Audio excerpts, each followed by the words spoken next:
Chapter 75. Parental Guidance in Social Affairs. The evil influence around our children is almost overpowering. It is corrupting their minds and leading them down to perdition. The minds of youth are naturally given to folly, and at an early age, before their characters are formed and their judgment matured, they frequently manifest a preference for associates who will have an injurious influence over them. Could my voice reach the parents all through the land, I would warn them not to yield to the desires of their children in choosing their companions or associates. Little do parents consider that injurious impressions are far more readily received by the young than are divine impressions. Therefore, their associations should be the most favorable for the growth of grace and for the truth revealed in the Word of God to be established in the heart. Let the youth be placed in the most favorable circumstances possible.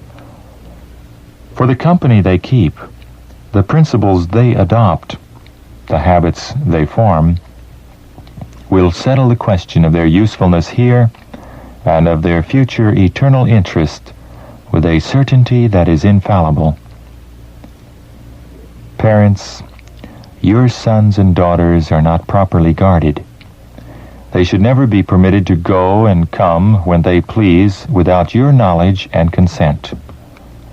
The unbounded freedom granted to children at this age has proved the ruin of thousands.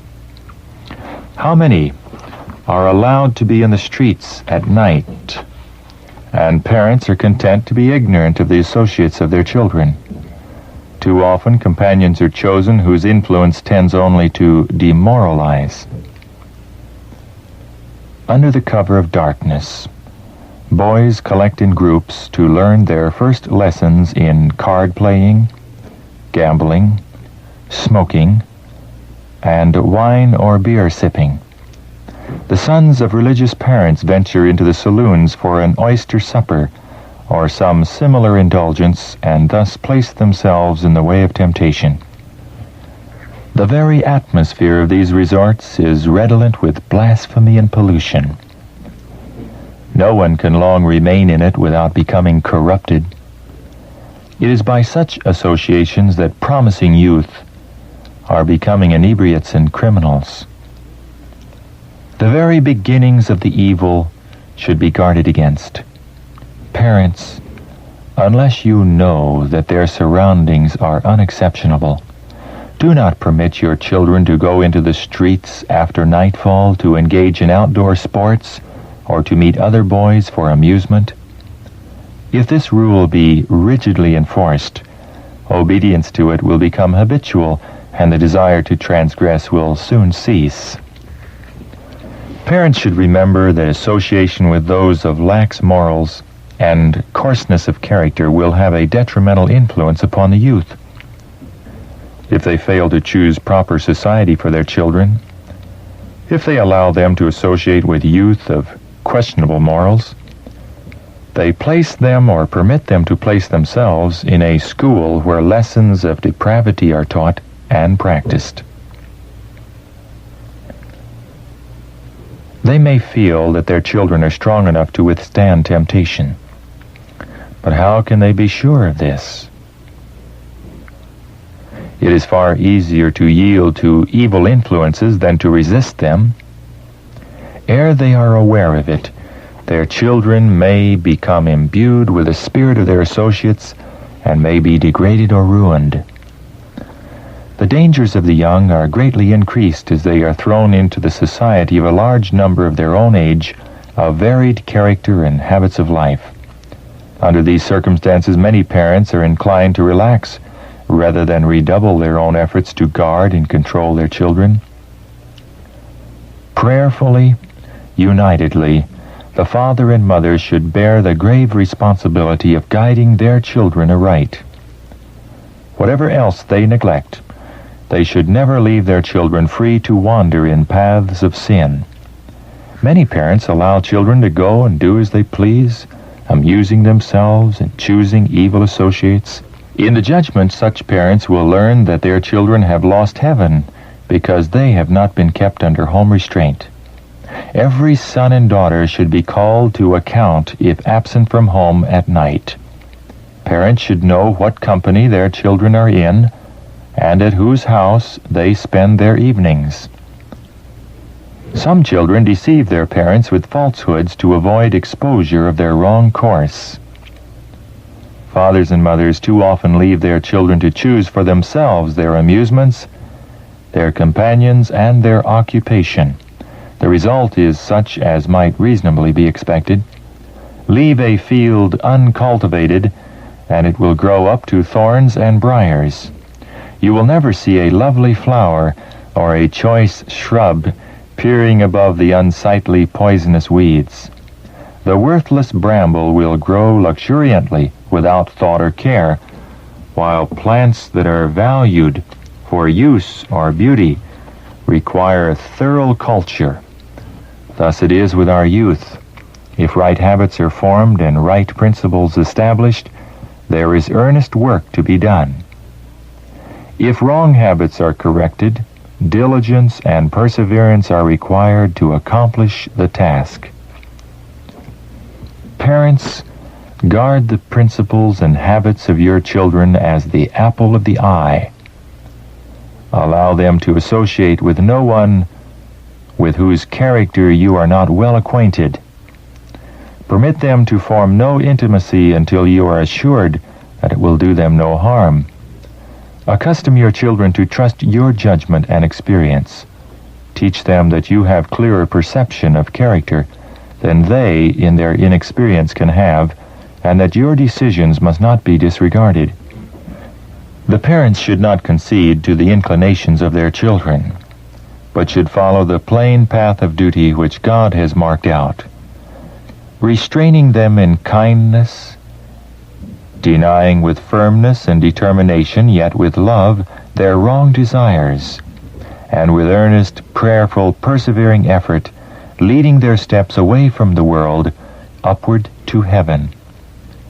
Children should not be left to drift into whatever way they are inclined, and to go into avenues which are open on every side, leading away from the right path. None are in so great danger as those who apprehend no danger, and are impatient of caution and counsel. Guard your children from every objectionable influence possible, for in childhood they are more ready to receive impressions, either of moral dignity, purity, and loveliness of character, or of selfishness, impurity, and disobedience. Once let them be influenced by the spirit of murmuring, pride, vanity, and impurity, and the taint may be as indelible as life itself. It is because the home training is defective that the youth are so unwilling to submit to proper authority. I am a mother. I know whereof I speak when I say that youth and children are not only safer but happier under wholesome restraint than when following their own inclination. Some parents mistake in giving their children too much liberty. They sometimes have so much confidence in them that they do not see their faults. It is wrong to allow children at some expense to visit at a distance, unaccompanied by their parents or guardians. It has a wrong influence upon the children. They come to feel that they are of considerable consequence and that certain privileges belong to them, and if these are not granted, they think themselves abused. They refer to children who go and come and have many privileges while they have so few, and the mother, fearing that her children will think her unjust, gratifies their wishes, which in the end proves a great injury to them. Young visitors who have not a parent's watchful eye over them to see and correct their faults often receive impressions which it will take months to remove. Keep your children at their home, and if people say to you, "Your children will not know how to conduct themselves in the world," Tell your friends that you are not so concerned about that matter, but that you do want to take them to the Master for his blessing, even as the mothers of old took their children to Jesus. Say to your advisers, "Children are the heritage of the Lord, and I want to prove faithful to my trust. My children must be brought up in such a way that they shall not be swayed by the influences of the world, but where, when tempted to sin, they may be able to say a square, hearty no." Tell your friends and neighbors that you want to see your family inside the gates of the beautiful city. Children should be trained and educated so that they may calculate to meet with difficulties and expect temptations and dangers. They should be taught to have control over themselves and to nobly overcome difficulties. And if they do not willfully rush into danger and needlessly place themselves in the way of temptation, if they avoid evil influences and vicious society, and then are unavoidably compelled to be in dangerous company, they will have strength of character to stand for the right and preserve principle, and will come forth in the strength of God with their morals untainted. The moral powers of youth who have been properly educated, if they make God their trust, will be equal to stand the most powerful test